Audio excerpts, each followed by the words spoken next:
الحمد للہ رب العالمین والصلاة والسلام علی سید الانبیاء والمرسلین ومن تبعہم بإحسان الی یوم الدین اما بعد۔ روزانہ بعد نماز عشاء درس کا موضوع چل رہا ہے 100 مختلف احکام و مسائل۔ کل 6 مسائل کا ذکر ہم نے آپ کے سامنے کیا ہے۔ آج ایک 7واں مسئلہ دیکھیں گے۔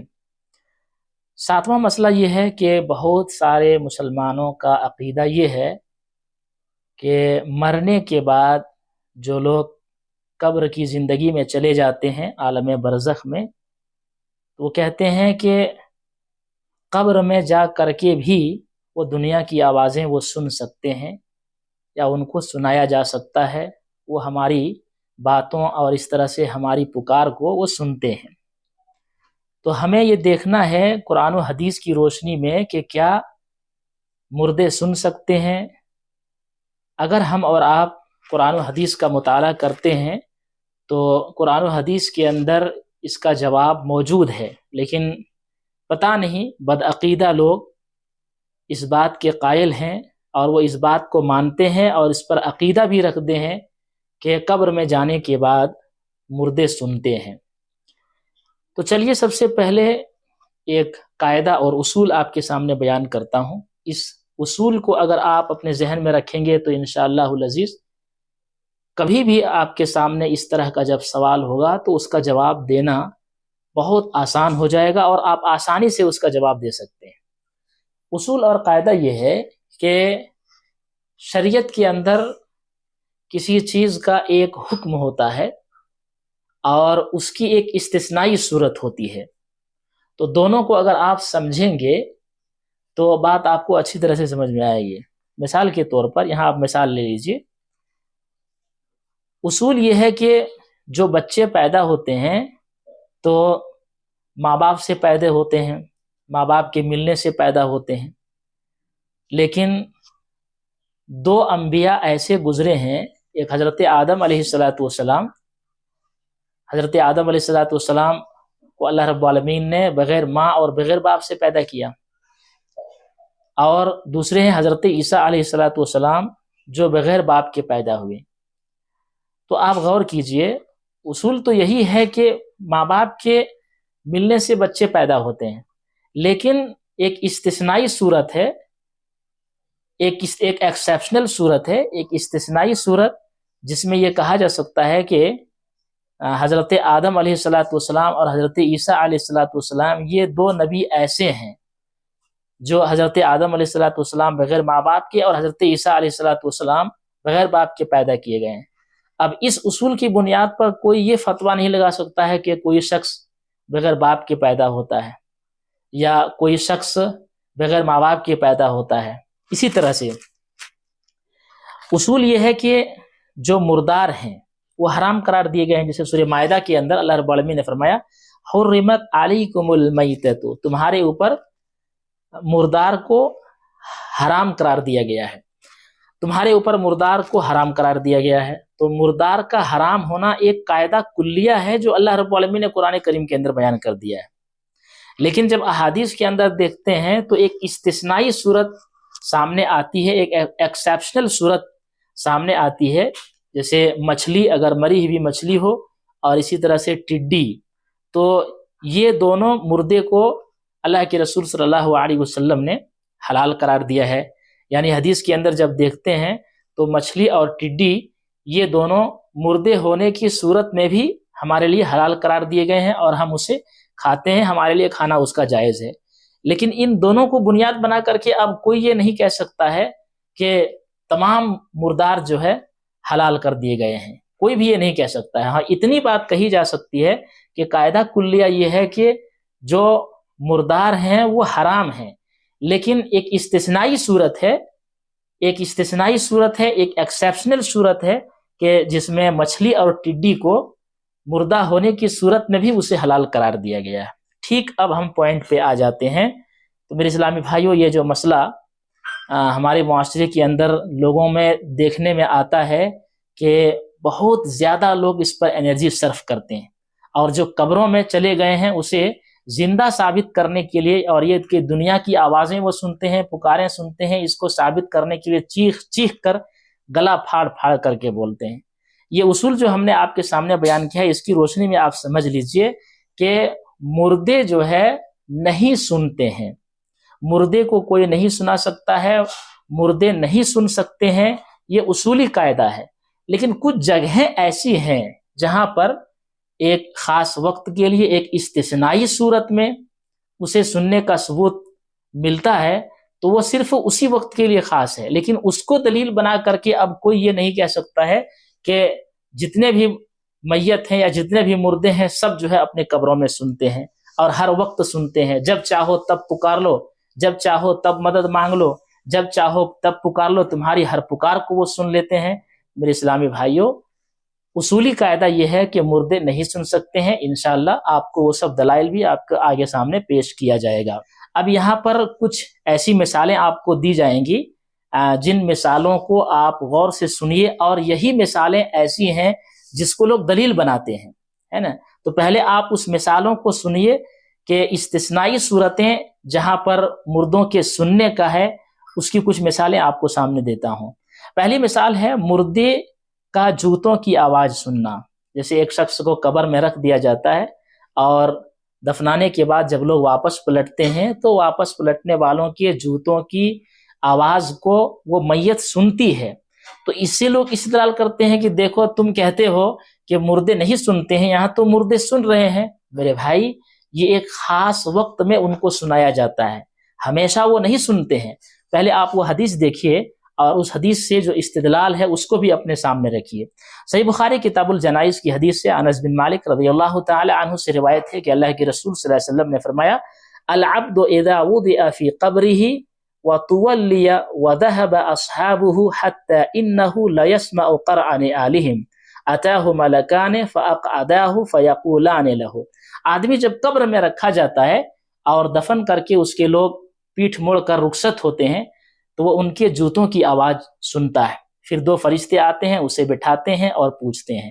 تو اس حدیث کے اندر بھی پتہ یہ چلا کہ ایک خاص وقت میں جب وہ آپس پلٹتے ہیں تو مردوں کو آواز سنائی دیتی ہے۔ اچھا، مسلم شریف کی حدیث نمبر 2870 دیکھیں۔ انس بن مالک رضی اللہ تعالی عنہ کہتے ہیں اللہ کے رسول صلی اللہ علیہ وسلم نے فرمایا: ان المیت اذا وضع فی قبره انه لا يسمع خفق نعالهم اذا انصرفوا۔ میت کو جب قبر میں رکھ دیا جاتا ہے تو وہ لوگوں کی واپسی کے وقت ان کے جوتوں کی آواز وہ میت سنتی ہے، وہ میت سنتی ہے۔ اچھا، مستدرک حاکم وغیرہ کے اندر یہ روایت ہے کہ ان المیت اذا وضع فی قبره انه لا يسمع خفق نعالهم حين یولون عنہ۔ میت کو جب قبر میں رکھ دیا جاتا ہے تو لوگوں کے واپسی کے وقت وہ ان کے جوتوں کی چاپ سن رہی ہوتی ہے۔ ان احادیث میں آپ غور کیجئے اور اس سے آپ سمجھیے، اس سے ثابت ہوتا ہے کہ مردے سن نہیں سکتے۔ مردوں کے نہ سننے کا قانون اپنی جگہ مستقل ہے۔ اگر وہ ہر وقت سن سکتے ہوتے تو احادیث کے اندر جو ابھی آپ کے سامنے پیش کی گئی ہے، ایک میں ہے حین یولون عنہ، جب لوگ میت کو دفنا کر واپس ہو رہے ہوتے ہیں، اور دوسری جگہ کہا گیا ہے اذن صرفوا، جب لوگ لوٹتے ہیں۔ کہ یہ جو قید لگائی گئی ہے کہ حین یولون عنہ، جب لوگ میت کو دفنا کر واپس ہو رہے ہوتے ہیں، اور ایک جگہ پہ قید لگائی گئی ہے کہ وَإِذَا انصَرَفُوا، جب لوگ لوٹتے ہیں۔ یہ قید لگا کر مخصوص وقت بیان کرنے کا کیا فائدہ تھا، آپ ہی بتائیے۔ اگر ہر وقت وہ سنتے تو یہ قید لگانے کا کیا فائدہ تھا؟ تو میرے اسلامی بھائیوں، یہاں پر یہ جو قید لگائی گئی ہے، مطلب یہ ہے کہ قانون اور اصول تو یہی ہے کہ مردے نہیں سنتے، تاہم اس حدیث نے ایک موقع خاص کر دیا، ایک موقع کو خاص کر دیا کہ دفن کے وقت جو لوگ موجود ہوتے ہیں ان کی واپسی کے وقت میت ان لوگوں کے جوتوں کی آواز سنتی ہے، اس کے بعد وہ ختم ہو جاتی ہے، اس کے بعد پھر کبھی نہیں سن سکتی ہے۔ وہ ایک خاص وقت ہے جو ایک استثنائی صورت ہے، جس استثنائی صورت میں مردے سنتے ہیں۔ اچھا، ایک استثنائی صورت کی ایک دوسری مثال آپ اپنے سامنے رکھیں۔ یہ صحیح بخاری شریف کی حدیث ہے، حدیث نمبر 3980۔ عبداللہ ابن عمر رضی اللہ عنہما کہتے ہیں کہ وقف النبی صلی اللہ علیہ وسلم علی قلیب بدر فقال هل وجدتم ما وعد ربكم حقا ثم قال انہم الان یسمعون ما اقول. اللہ کے نبی صلی اللہ علیہ وسلم بدر کے کنویں پر کھڑے ہو کر فرمایا کیا جو کچھ تمہارے رب نے تمہارے لیے وعدہ کر رکھا تھا اسے تم نے سچا پا لیا؟ پھر آپ نے فرمایا جو کچھ میں کہہ رہا ہوں یہ اب بھی اسے سن رہے ہیں.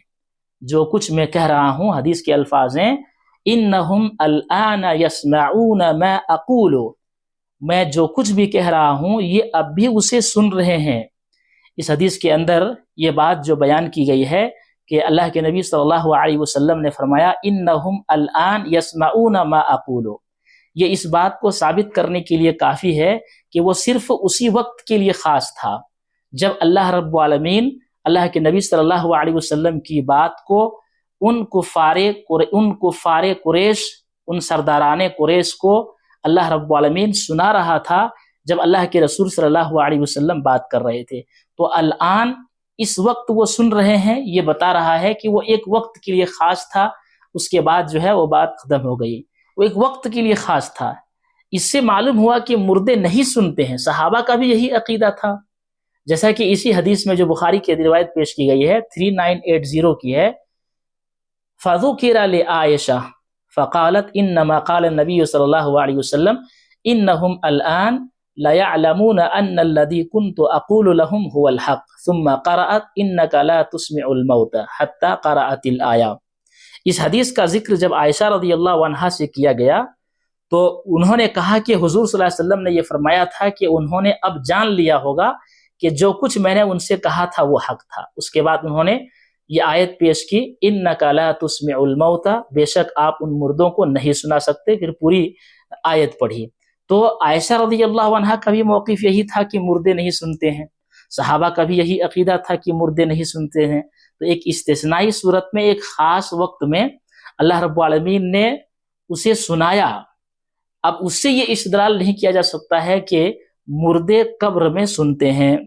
اب اگر کوئی شخص یہ کہے کہ مردے نہیں سنتے ہیں اس کی دلیل کیا ہے، تو آئیے قرآن سے پوچھتے ہیں کہ قرآن کریم کے اندر اللہ رب العالمین نے مردے نہیں سنتے ہیں اس تعلق سے کیا مسئلہ بیان کیا ہے. تو 3 آیتیں اگر کوئی شخص پڑھ لے اور صحیح سے اس کو سمجھ لے تو اس مسئلے میں کبھی بھی نہیں پڑے گا، اور یہ بات سمجھ میں آ جائے گی کہ مردے واقعی نہیں سنتے ہیں اور نہ سن سکتے ہیں.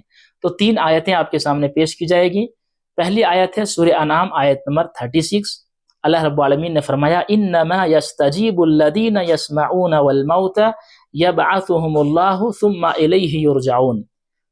جواب تو وہی دیتے ہیں جو سنتے ہیں، اور مردوں کو تو اللہ تعالیٰ قیامت کے روز زندہ کرے گا، پھر وہ اسی کی طرف لوٹائے جائیں گے. تو اس سے تو پتہ ہی چلتا ہے کہ مردے نہ سن سکتے ہیں اور نہ اس کا جواب دے سکتے ہیں. دوسری آیت سورہ نمل کی آیت نمبر 80 یعنی 80، اللہ رب العالمین نے فرمایا انک لا تسمع الموتى، اے نبی یقیناً آپ کسی مردے کو نہیں سنا سکتے. اللہ کے نبی صلی اللہ علیہ وسلم کو خطاب کرتے ہوئے اللہ تعالیٰ نے کہا انک لا تسمع الموتى، آپ کسی مردے کو نہیں سنا سکتے. واضح طور پر بتایا گیا ہے کہ مردے نہیں سن سکتے ہیں. اچھا، تیسری دلیل دیکھیے. اللہ رب العالمین نے سورہ فاطر آیت میں 22 یعنی 22 کے اندر فرمایا وَمَا يَسْتَوِي الْأَحْيَاءُ وَلَا الْأَمْوَاتُ إِنَّ اللَّهَ يُسْمِعُ مَن يَشَاءُ وَمَا أَنْتَ بِمُسْمِعٍ مَّن فِي الْقُبُورِ. اللہ رب العالمین نے فرمایا کہ مردے اور زندے برابر نہیں ہو سکتے ہیں. اللہ رب العالمین جسے چاہے گا سنا دے گا، اور آپ ان لوگوں کو نہیں سنا سکتے جو قبروں میں ہیں. واضح طور پر کہا گیا ہے اور آپ انہیں سنا ہی نہیں سکتے جو قبروں میں ہے. جو قبروں میں ہے آپ انہیں نہیں سنا سکتے ہیں. تو یہ آیت بھی بتا رہی ہے کہ جو مردے ہیں وہ نہیں سن سکتے ہیں اور نہ ہی ان کو سنایا جا سکتا ہے. تو میرے اسلامی بھائیوں، اب کچھ لوگ جو ہے ایک کمزور دلیل لے کر کے آئیں گے، ایک غلط استدلال کریں گے، کہیں گے کہ اگر مردے نہیں سنتے ہیں تو پھر قبرستان میں جا کر کے سلام کرنے کا کیا مطلب؟ قبرستان میں جا کے کیوں سلام کرتے ہیں؟ میرے بھائی، ہر ادنا شعور رکھنے والا شخص بھی جانتا ہے کہ سلام جو ہے ایک دعا ہے، اور جب میت کو قبرستان میں جا کر کے سلام کیا جاتا ہے تو وہ ایک دعا ہے اس کے حق میں، ان کو سنانا مقصد نہیں ہوتا ہے. جیسے ایک مثال یہاں پر آپ لے لیجئے. حضرت عمر فاروق رضی اللہ تعالی عنہ نے حجر اسود سے مخاطب ہو کر فرمایا تھا. حجر اسود سے کیا کہا تھا؟ میں جانتا ہوں کہ تو ایک پتھر ہے، تو نہ نفع دے سکتا ہے نہ نقصان. یہاں حجر اسود کو سنانا مقصود نہیں ہے. کوئی یہ کہہ ہی نہیں سکتا ہے کہ حضرت عمر رضی اللہ تعالیٰ عنہ کا مقصد یہ تھا کہ حجر اسود کو سنائیں. حجر اسود کو مخاطب کرنا یہ مقصد نہیں تھا حضرت عمر رضی اللہ تعالیٰ عنہ کا کہ ان کی بات جو ہے حجر اسود سنے، بلکہ لوگوں کو بتانا مقصود تھا کہ میں حجر اسود کو صرف سنت نبوی کی پیروی میں چومتا ہوں. کوئی مسلمان یہ نہیں کہہ سکتا کہ حضرت عمر فاروق رضی اللہ تعالیٰ عنہ نے حجر اسود کو سنانے کے لیے بات کہی تھی. تو اس سے معلوم یہ ہوا کہ کبھی کبھار جس سے آدمی مخاطب ہوتا ہے مقصد سنانا نہیں ہوتا بلکہ مقصد کچھ اور ہو سکتا ہے. جیسے یہاں پر حضرت عمر رضی اللہ تعالیٰ عنہ کا مقصد اس پتھر کو سنانا نہیں تھا بلکہ لوگوں کو بتانا مقصود تھا کہ میں اس پتھر کو اس لیے چوم رہا ہوں کیونکہ اللہ کے نبی صلی اللہ علیہ وسلم نے بوسہ دیا تھا. ٹھیک اسی طرح سے قبرستان میں جب سلام کرتے ہیں تو ان کے لیے دعا ہے، بس ان کو سنانا مقصود نہیں ہے، لہٰذا یہ دلیل بنانا بھی صحیح نہیں ہے.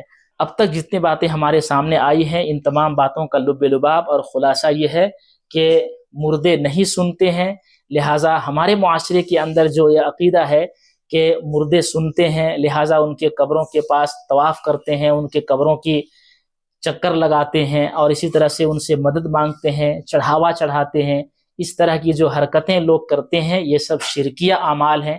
ایسے شرکیہ اعمال سے ہمیں اور آپ کو بچنے کی ضرورت ہے. اللہ رب العالمین سے دعا ہے کہ رب العالمین ہم سب کو قرآن و سنت پر عمل کرنے کی توفیق عطا فرمائے. آمین.